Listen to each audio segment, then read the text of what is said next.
bago tayo mag-secret file, ay ilike mo muna ang video na to at mag-subscribe na sa aming YouTube channel. Don't forget to click the notification bell para hindi ka nahuhuli sa latest episode ng DJ Rocky's Secret Files.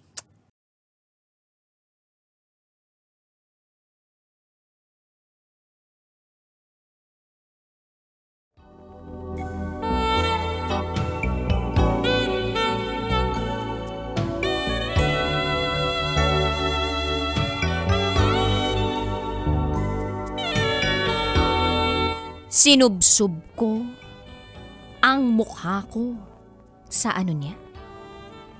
Nilabas ko ang makapangyarihang dila. Pero mabato ang nasuyod nito.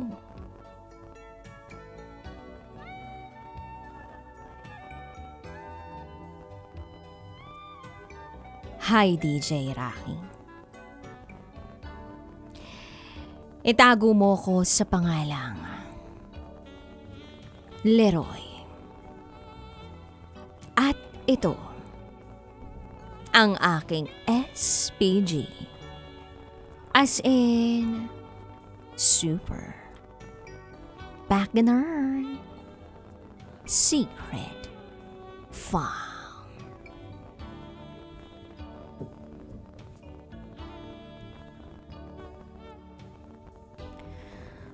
Meron akong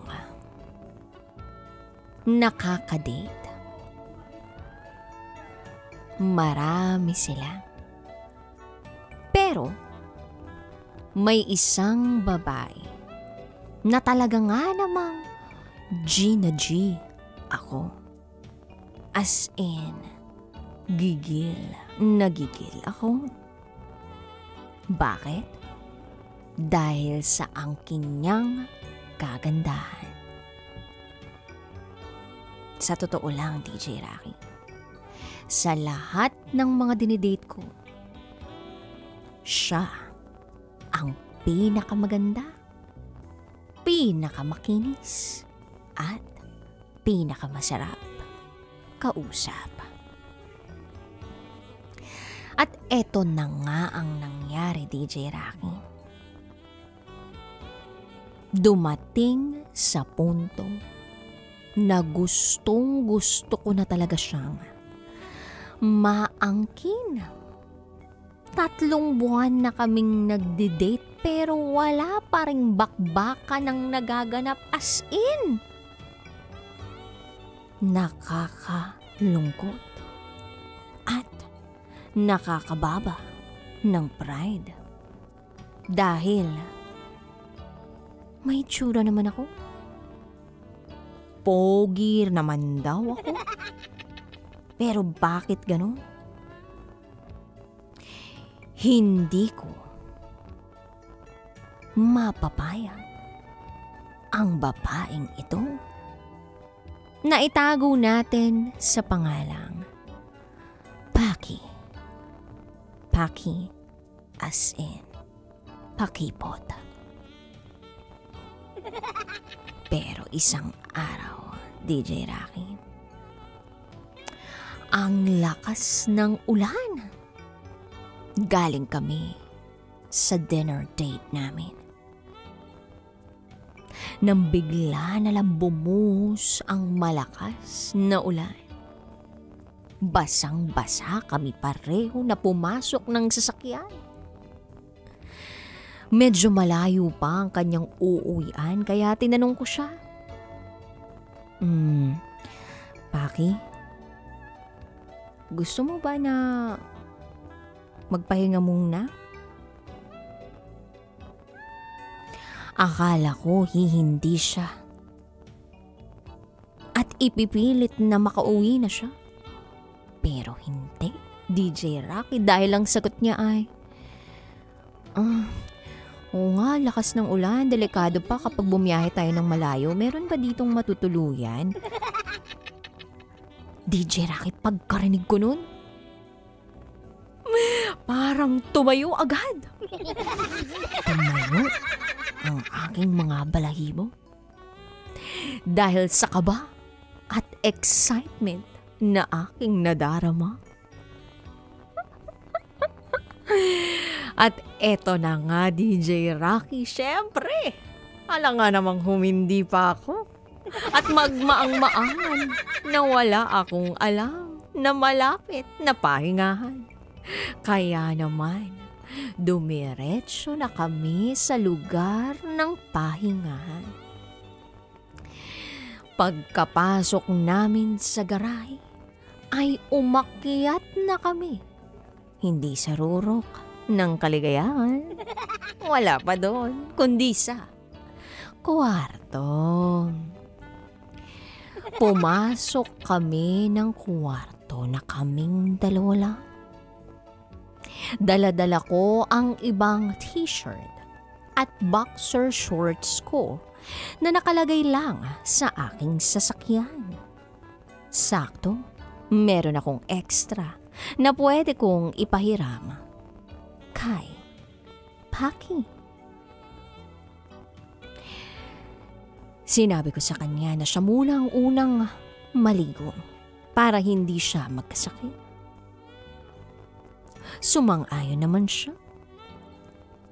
At ako naman, naghihintay na nakalabas ang ngiti sa aking labi.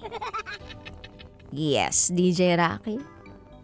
Habang naririnig ko ang patak ng tubig mula sa shower room, ay ang saya-saya ko. Excited na ako sa mga susunod na posibleng maganap. Ang pagpayag ni Paki ay isang hudyat na pwede ko siyang paki-alaman. Kaya eto na, DJ Rocky. Lumabas na siya ng shower room. Bagay na bagay sa kanya ang maluwag na t-shirt at boxer shorts ko. Nai-imagine ko na kung ano ang nasa loob nito. Maya-maya pa ay ako naman ang nag-shower. Habang nag-shower ay kinuskus ko lahat ng singit-singitan ko kahit na makulimlim ang mga ibang bahagi nito.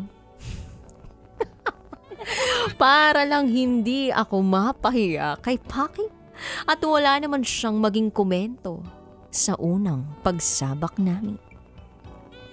Kaya eto na ang mga naganap na susunod.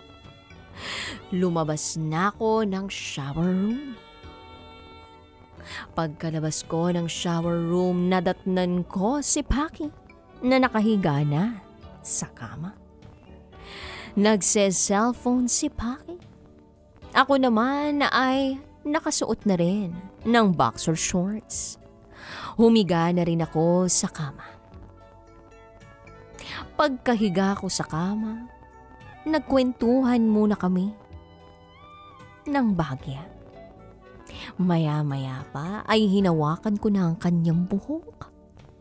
Sumunod ang kanyang mukha. At nang hindi naman siya umalma, ay sinunod ko ng kanyang kamay. At nung mukha namang hindi siya nagpupumiglas, ay ginawa ko na ang hindi dapat gawin ng hindi naman mag-asawa pero masarap gawin. Sinubukan kong tanggalin ang kanyang suot-suot na t-shirt. Sabi ko sa kanya, okay lang ba? Sumagot naman siya na, nagtatanong ka ba? O sinasabi mo lang? Sumagot naman ako ng, depende sa'yo. Maya-maya pa ay siya na mismo ang gumalaw sa aking napaka-inosenteng katawan. Pero joke lang yun. Ayun na, DJ Rocky, ginalaw na niya ang kambyo at tsaka kami dumire-diretso ng biyahe. Tuwang-tuwa ako, DJ Rocky, dahil sa wakas, nahawakan na ni Paki ang aking kambyo.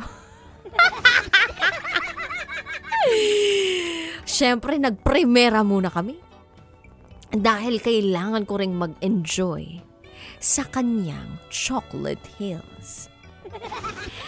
Yes, DJ Rocky, nang wala na kaming mga damit sa katawan, ay sinimulan ko na ang mas malupit pang biyahe. As in, brum brum brum brum. Tila ba isa akong sasakyang naka-full tank, sagad na sagad sa gas, at ready ng bumiyahe hanggang langit. Eto na, DJ Rocky. Sinubsob ko na ang aking muka sa niya.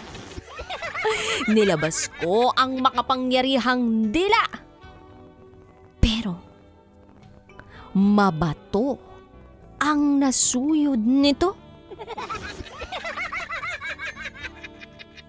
Kaya ang ginawa ko ay sinubukan kong tanggalin ang batong nasuyod ng aking dila gamit ang aking bibig. Nang hindi ko matanggal ang mga bato na nasuyod ng aking dila, ay ginamitan ko na rin ito ng aking kamay.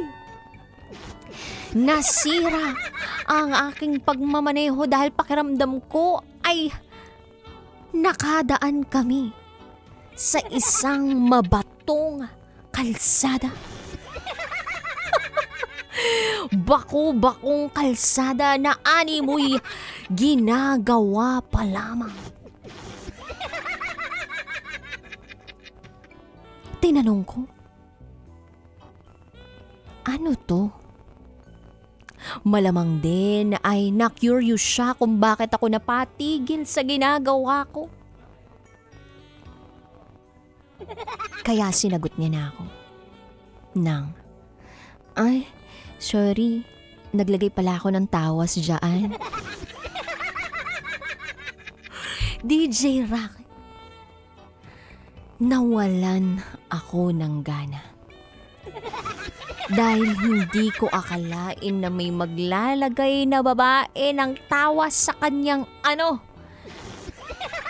Natatanong ko lang sa aking sarili, para saan ba talaga ang tawas?